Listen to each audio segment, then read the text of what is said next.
Welcome back to live show. AP ముఖ్యమంత్రి రాష్ట్రానికి రావాల్సిన హామీల అమలు విషయంలో లేకపోతే రాష్ట్రానికి రావాల్సిన విభజన చట్టంలో ఉన్న మిగతా అంశాలకు సంబంధించి రాజీ పడే పరిస్థితి లేదు అని చెప్పి మరోసారి స్పష్టం చేశారు. అయితే సిద్ధార్థనాథ్ సింగ్ ఏపీ బీజేపీ రాష్ట్ర వ్యవహారాల ఇన్ఛార్జ్ మరొకసారి మాట్లాడుతూ, అంటే ప్రధానితో భేటీ, సీఎం భేటీకి ముందు ఒకసారి మాట్లాడారు, భేటీ తర్వాత మాట్లాడుతూ అదే విషయాన్ని దాదాపుగా ఆయన స్పష్టం చేశారు.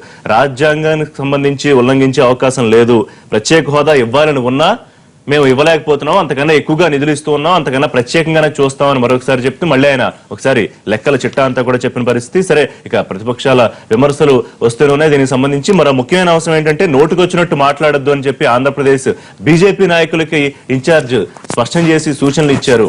ఎందుకంటే మనం కలిసి ఉన్నాము, కలిసి పనిచేయాల్సిన అవసరం ఉంది కాబట్టి ఎవరు ఏది పడితే అది మాట్లాడొద్దని స్పష్టం చేశారు అని చెప్పి పత్రికల వార్తలు వచ్చాయి. దీనికి సంబంధించి వాళ్ళు మాట్లాడదాం. మనతో పాటు లైవ్ షోలో జాయిన్ అవుతున్నారు ఎన్ తులసిరెడ్డి గారు, ఆంధ్రప్రదేశ్ కాంగ్రెస్ సీనియర్ నాయకుడు, పార్టీ ముఖ్య అధికార ప్రతినిధి. తర్వాత కర్ణాటి ఆంజనేయ రెడ్డి గారు, బీజేపీ అధికార ప్రతినిధి, తెలకపల్లి రవి గారు, ప్రముఖ రాజకీయ సామాజిక విశ్లేషకులు, సీనియర్ జర్నలిస్ట్. ఇక విజయవాడ నుంచి మనకి లైవ్ లో అందుబాటులోకి వస్తున్నారు Bonda Umamaheswararao, Telugu Desam party MLA, party ముఖ్య నేత. నమస్కారం ఉమామహేశ్వరరావు గారు. నమస్కారం అండి. రైట్, ప్రధానితో భేటీకి ముందు సిద్ధార్థనాథ్ సింగ్ ఒక విషయాన్ని, సరే ఇంతకు ముందు నాయకులందరూ చెప్పినా ఆయన ప్రత్యేకంగా ఒక సమావేశం పెట్టి మరీ చెప్పారు ప్రత్యేక హోదా ఇవ్వలేకపోతున్నామని. ముఖ్యమంత్రి గారు వెళ్లారు, తర్వాత కొంత సానుకూలంగా ఉంది వాతావరణం, పరిశీలిస్తున్నాం అని ప్రధాని చెప్పారన్న తర్వాత నిన్న మళ్ళీ మాట్లాడుతూ రాజ్యాంగాన్ని ధిక్కరించి మేము ప్రత్యేక హోదా ఇవ్వలేము, అంతకన్నా ఎక్కువే చేస్తున్నాము అని మరోసారి స్పష్టం చేయడంతో ఇక దాదాపుగా ఒక క్లారిటీకి వచ్చి మనం ఆ ప్రజలకు ఆ విషయాన్ని కూడా చెప్పేస్తే సరిపోతుందా? అంటే ఒకటండి, ఇప్పుడు దీంట్లో రాజ్యాంగాన్ని ధిక్కరించే అనే పరిస్థితి ఎక్కడ ఉత్పన్నం కాదు. రాజ్యాంగ పరమైన కొన్ని ఇబ్బందులు ఉన్నాయి, రాజ్యాంగ ప్రక్రియ పూర్తవ్వాలంటే కొన్నేళ్లు పడుతుంది అన్నారు ఆయన. అదేనండి, అదే ఇప్పుడు సిద్ధార్థ సింగ్ గారికి చెప్పిన విషయంలో దీంట్లో ఫ్లోర్ ఆఫ్ ది హౌస్ లో గత యూపీఏ ప్రభుత్వం ఉన్నప్పుడు రాజ్యసభలో ఇచ్చినటువంటి మాటలు కానీ, తర్వాత కేబినెట్లో నోటు కానీ, అలాగే భారతీయ జనతా పార్టీ ఆ రోజున రాజ్యసభలో ఉన్నప్పుడు చెప్పిన మాట అందరికీ తెలిసిన విషయాలు. దీన్ని ఇవాళ ఒక మంత్రి గారు రాజ్యసభలో ఒక ప్రశ్నకు సమాధానంగానో లేదంటే కేవీపీ గారి ప్రైవేట్ బిల్లుకి సమాధానంగా చెప్తూ ఇవ్వటం కుదరదు అని అన్నారు. కానీ ప్రధానమంత్రి గారు దీంట్లో జోక్యం చేసుకుని నీతి ఆయోగ్ చైర్మన్ గా ఉన్నటువంటి కేబినెట్ కి హెడ్ అయినటువంటి ప్రధానమంత్రి గారు దీంట్లో జోక్యం చేసుకుని ఏదైతే భారతీయ జనతా పార్టీ మేనిఫెస్టోలో పెట్టినటువంటి అంశం కానీ, ప్రధానమంత్రి గారు ఆ రోజు ఎన్నికల ముందు మనకి ఆంధ్రప్రదేశ్ ప్రజలకు ఇచ్చినటువంటి మాట ప్రకారం కానీ దీనికి చేయటానికి రాజ్యాంగంగా ఎటువంటి ఇబ్బందులు రావు, ఎటువంటి ఉల్లంఘనలు ఉండవు.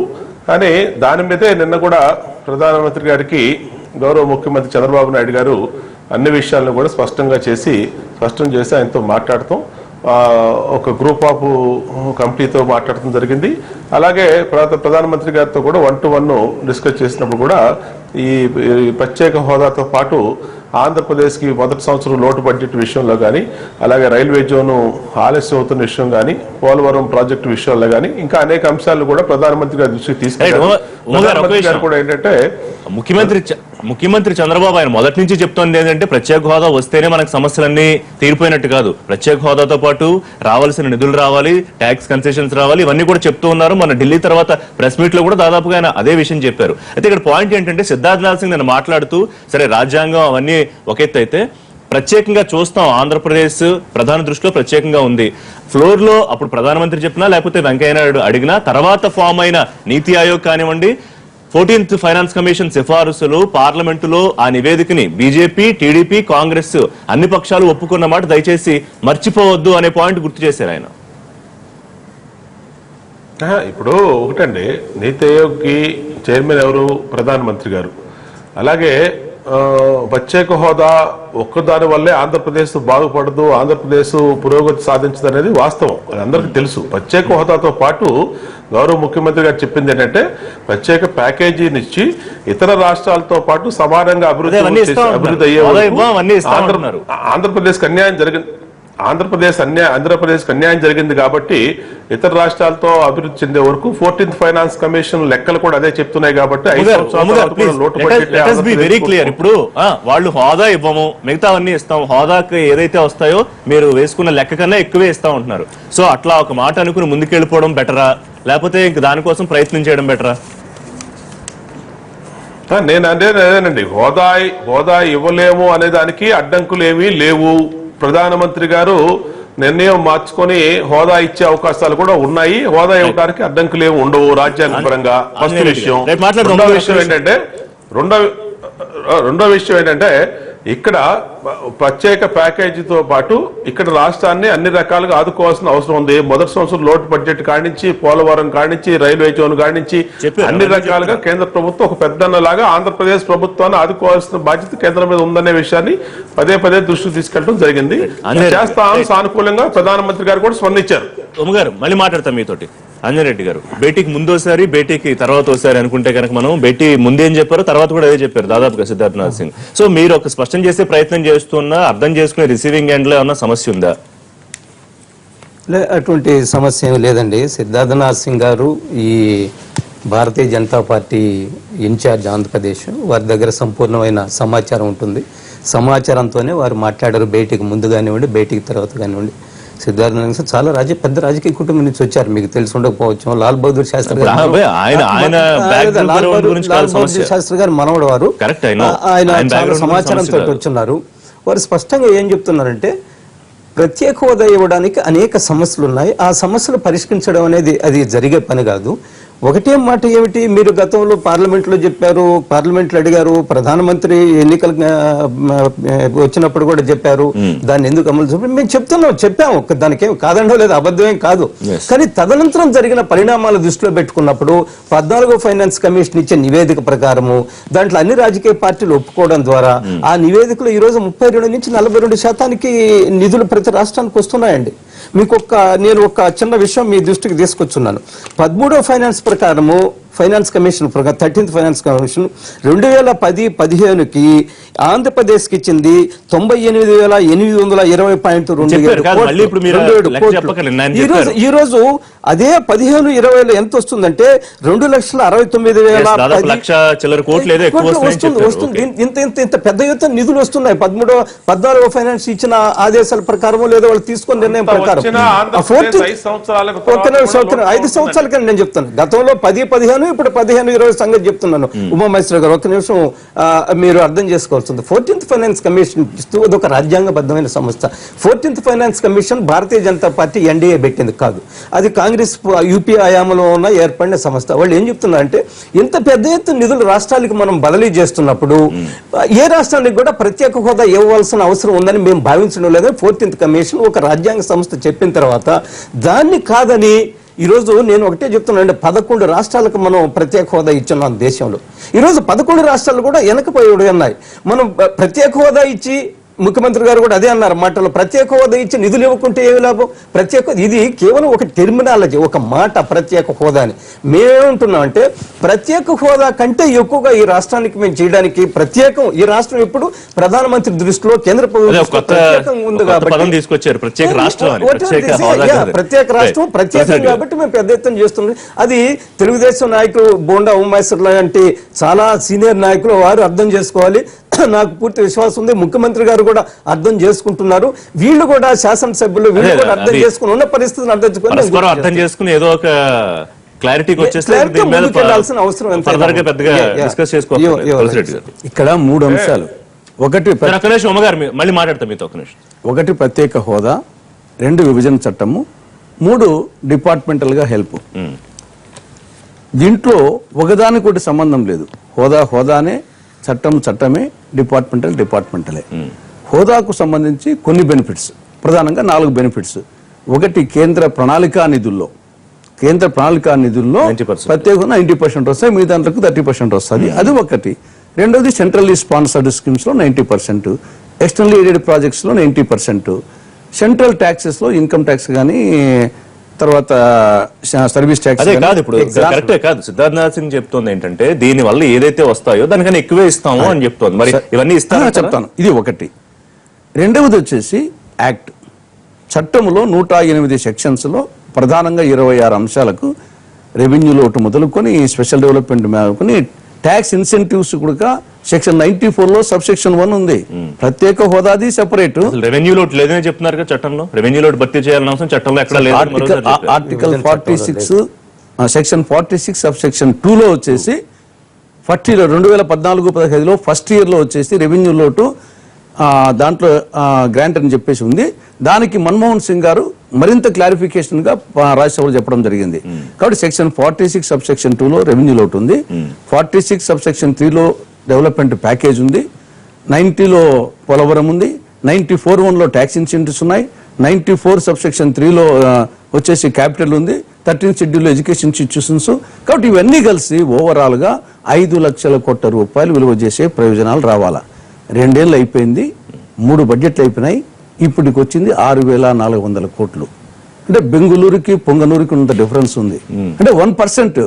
అది ఏదో వీళ్ళు ఎందుకంటే ఏదో మేము హోదా ఇవ్వము మిగతాది ఇస్తాము, మిగతాది పెద్ద శటకోపం పెట్టద్దు, చట్టంలో ఉండేటి మీరు ఇప్పటికి 1%. ఇంకా మిగతా డిపార్ట్మెంటల్ గా చూసామా, స్మార్ట్ సిటీస్ లో తమిళనాడుకు 14 ఇస్తే ఆంధ్రాకు 3 ఇచ్చారు. కరువు నిధుల్లో 11 రాష్ట్రాల్లో అత్యల్పంగా ఇచ్చింది వచ్చేసి ఆంధ్రప్రదేశ్కు. కాబట్టి మిగతాది ఏదో నేషనల్ హైవేస్ ఇవన్నీ ఇంకా మనకంటే అనేక రాష్ట్రాలు. వాళ్ళు ఏం చెప్పారంటే ఏపీ నుంచి వచ్చిన రిపోర్ట్స్ ప్రకారం మేము ఇచ్చామని చెప్పారు. ఇప్పుడు తెలంగాణకి 712 కోట్లు ఇచ్చారు, 90 712 రిలీజ్ చేశారు. అడిగింది 5,000 కోట్లు, ఇచ్చింది 434 కోట్లు కరువుకు సంబంధించి, మళ్ళా ఫ్లడ్స్ కు సంబంధించి వరదలకు చెప్పిన సాయం కూడా పూర్తి కాలేదు. కాబట్టి కేవలం వచ్చేసి మభ్య పెడుతున్నారు. హోదా రావాల్సిందే కాదు. అంటే తులసిరెడ్డి గారి పాయింట్ ఏంటంటే వాళ్ళు చాలా క్లియర్ కట్ గా హోదా ఇవ్వలేము అని చెప్తున్నారు. ఇంకంటే వీళ్ళు అడుగుతుంటే ప్రధానమంత్రి లేకపోతే ఎవరో ఒకరు చెప్పడం మినహాయించి దాదాపుగా చెప్పేశారు. సో స్టిల్ ఇంకా దాని మీదే ప్రయత్నం చేయాలా, లేకపోతే ఏం కావాలో మిగతా వాటి మీద సాధించుకునే ప్రయత్నం చేయాలా? అన్ని కావాలా, అవ్వ కావాలా బువ్వ కావాలా? నీకు అవ్వ కావాలా బువ్వ కావాలి కదా, మాకు అవ్వ అవసరమే బువ్వ అవసరమే. కాబట్టి ప్రత్యేక హోదా అవసరమే, డెవలప్మెంట్ ప్యాకేజ్ అవసరమే, డిపార్ట్మెంట్లకు రావాల్సిందే. దీంట్లో ఒకదానికోటి వచ్చేసి ప్రత్యామ్నాయం కాదు. రవి గారు, కేంద్రం చెప్పేస్తోందా దాదాపు, కానీ ఇక్కడ అర్థం చేసుకోవడంలో ఏమన్నా విఫలం అవుతున్నావా, లేకపోతే రాష్ట్ర ప్రభుత్వం కానీ లేకపోతే ఇక్కడ ఉన్న ఆశావాహులు కానీ? అంటే ఇప్పుడు అవ్వ కావాలి బువ్వ కావాలంటే ఇప్పుడు హల్లీకి హల్లీ సున్నకు సున్నా అన్నట్టుగా ఉంది మన పరిస్థితి. ప్రత్యేక హోదా విషయంలో చేతులు ఎత్తేస్తున్నారు, ప్రత్యేక ప్యాకేజీ. ఇంకోటి ఏంటంటే ఉమ్మగారు ప్యాకేజ్ ఉన్నారు కానీ ఎక్కడ నేను సిద్ధార్థ ప్యాకేజ్ అనే పదం ఎక్కడ వాడలేదు. ప్రత్యేకంగా చూస్తా అంటే చూపుల వరకు ప్రత్యేకంగా ఉంటుంది కాబట్టి చేయూతనివ్వడంలో ప్రత్యేకత పెద్దగా ఉంది అనేది ఒక ప్రశ్న. సారు జాబితా ఇస్తున్నారు, వారు గుర్తించాల్సింది ఏంటంటే 14వ ఆర్థిక సంఘం కొత్తగా రాలేదు, 13 ఆర్థిక సంఘాలు నడిచే ఈ విభజనలతో సంబంధం లేకుండా అది దేశ రాజ్యాంగ ప్రక్రియలో కేంద్రం నుంచి రాష్ట్రానికి నిధులు ఏ దామాషాలో బదలాయించబడాలి. అది కాంగ్రెస్, బీజేపీ, యూడీఎఫ్ ఎవరున్నా అది అదొకటి నడుస్తూనే ఉంటుంది. దానికేమి విభజనానంతర రాష్ట్రం ఇప్పుడు ఈశాన్య రాష్ట్రం జమ్మూ కాశ్మీర్ కి హిమాచల్ ప్రదేశ్ ఎందుకు ఇచ్చారు? వాటి ప్రత్యేక పరిస్థితులు దృష్టిలో పెట్టుకుని కొన్ని కొలబద్దలు పెట్టారు.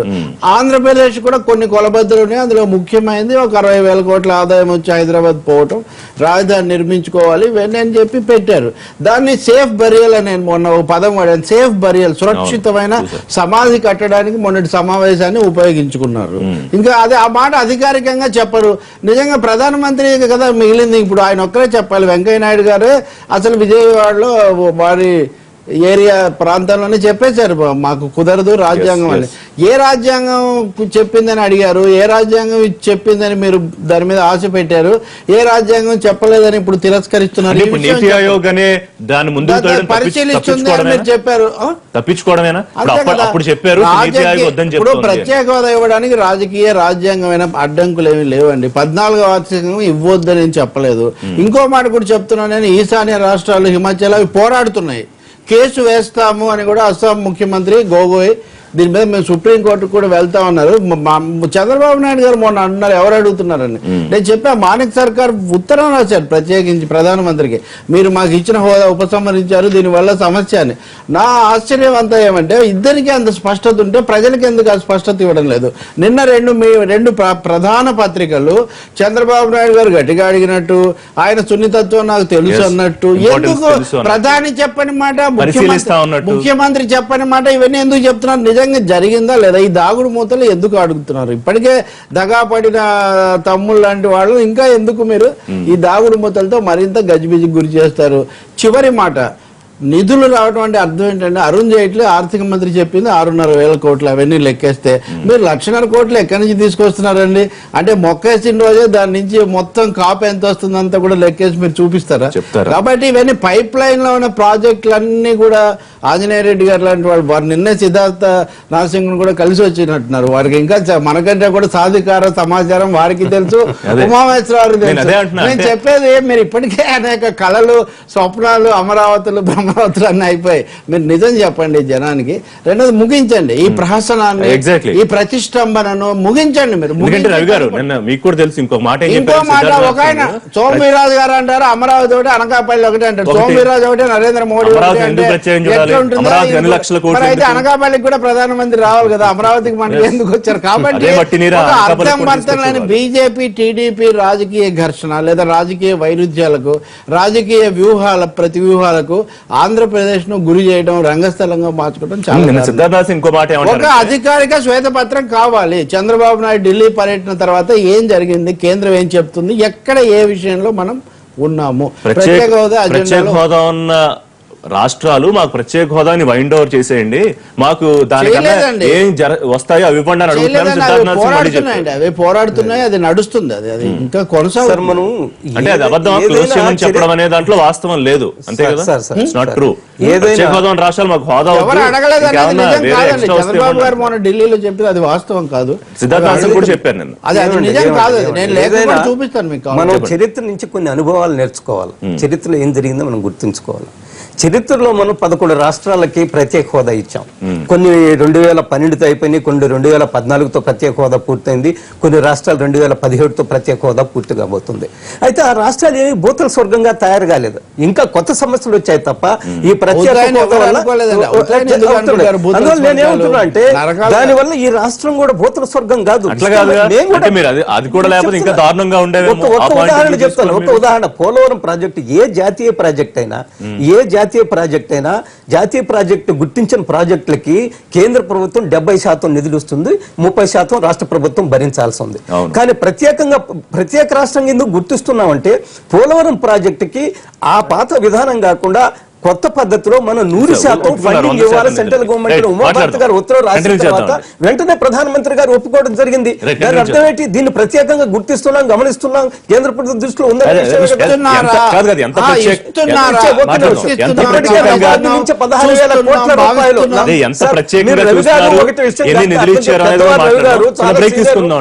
చిన్న బ్రేక్ తర్వాత ఇదే అంశం మీద చర్చ కొనసాగుతుంది.